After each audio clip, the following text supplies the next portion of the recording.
দেখুন, রাহুদেব এখন কিন্তু নিজের নক্ষত্র শতবিশা নক্ষত্রে এসেছে, এবং এই শতবিশা নক্ষত্রে রাহু আসাতে চারটে রাশিকে কিন্তু একটু সাবধানে থাকতে হবে।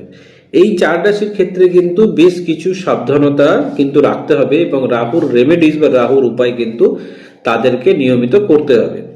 প্রথম রাশি হচ্ছে, যেমন ধরুন কর্কট রাশি। কর্কট রাশি যারা আছে তাদের বিশেষ করে যারা পার্টনারশিপে ব্যবসা করে তাদের জন্য কিন্তু খুব বাজে টাইম, ঠিক আছে। এবং সিংহ রাশির ক্ষেত্রে হাজবেন্ডের সঙ্গে ঝামেলা অশান্তি বেড়ে যেতে পারে, ডিভোর্স কেস হতে পারে, কারণ সিংহ রাশির ক্ষেত্রেও কিন্তু রাহু খুব একটা ভালো জায়গায় নেই।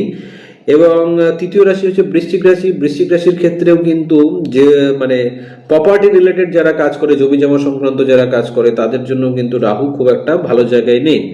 4 নম্বর হচ্ছে মীন রাশি। মীন রাশির ক্ষেত্রেও কিন্তু রাহুকে নিয়ে যথেষ্ট সাবধানে থাকা উচিত, রাহুর রেমেডিস করা উচিত, না হলে কিন্তু মীন রাশির জন্য কিন্তু রাহু খারাপ ফল দিতে পারে।